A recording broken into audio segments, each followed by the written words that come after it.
So those are the three analytical strands I'll offer you. Money, ideology, and changes without change. I've left out, because it's part of change, the idea of integrated care, integration more generally as a political ambition. Rather than meddle with bits and pieces, why not try to aim for an integrated, greater whole?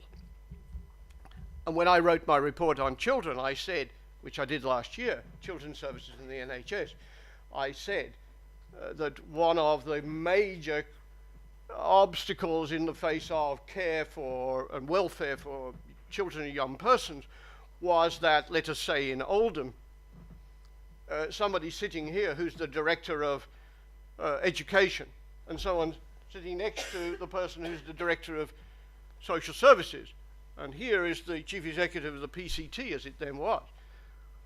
And they're all talking about the children in their bailiwick, and they're all talking about my budget, not their budget at all, it's the budget allocated for children in their area, but it doesn't matter, it's become their budget. And in the allocation of that budget, they're saying, well, my targets are diddly-diddly-dee.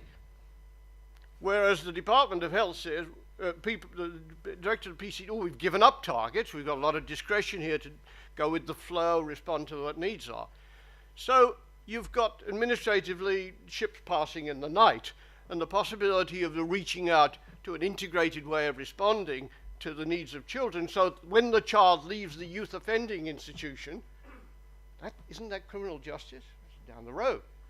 When that child leaves the youth offending institution, in which it's very often well looked after, there's nobody there at the door to say, we're from the health department, we're from social services, we're from education, come into the wider scheme. So when you talk about integration, it's very important. You not only talk about health, lateral, horizontal and vertical integration, but the integration of all public services. But that's a lecture for another time. And looking at your faces now, I doubt I'm going to be invited to give you that lecture.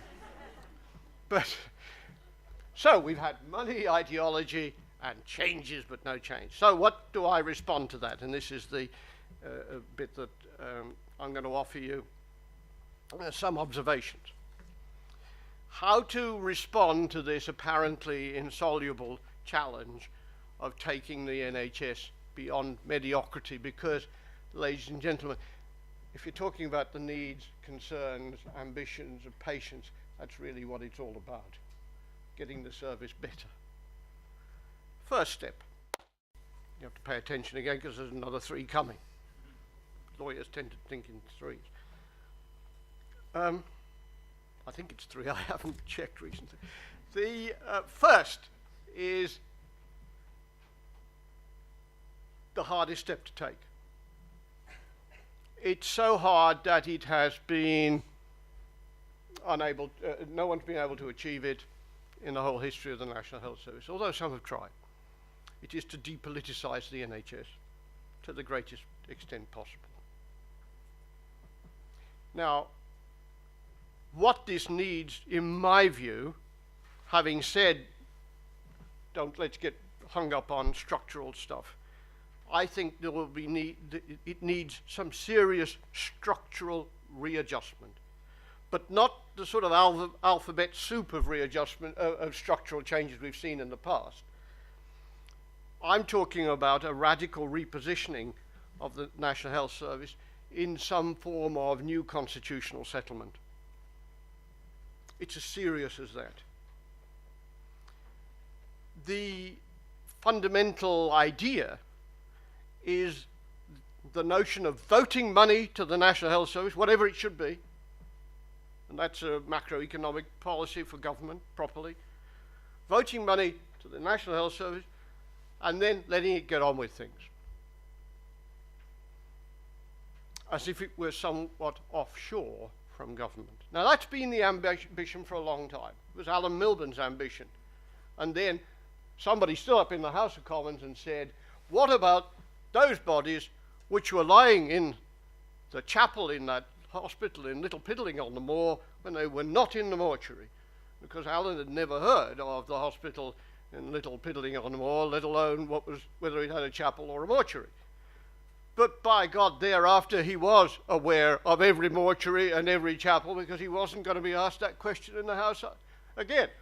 So you get drawn into micromanagement of the most awful kind because of the political implications of your being answerable to the electorate only through the House of Commons for £100+ billion worth of taxpayers' money.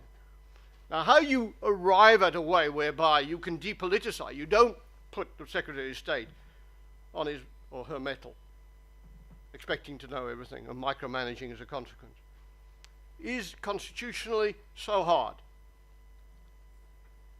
so that you can have it offshore with its money, but proper governance, proper accountability.